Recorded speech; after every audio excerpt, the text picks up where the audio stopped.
So, ito na yung nanakaw mga tunggulo.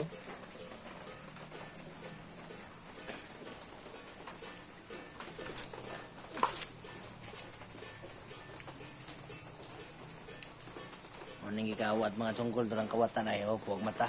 Lo. Huwag mo to. Lo, ano kaya ito? No? Lo? Lo? Ano kaya yan? Oh?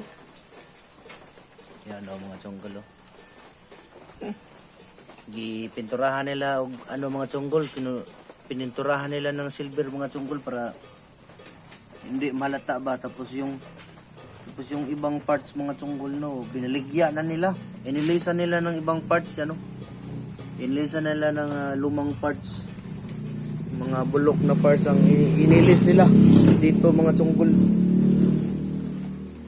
Kaya wag na kayong kumumpiyansa diyan sa Isabel na magpa-park mga tungkol. Delikado na ang panahon ngayon. Marami ng ADs kasi hindi na si Duterte ang naano. Kawawa talaga ang motor. Jack.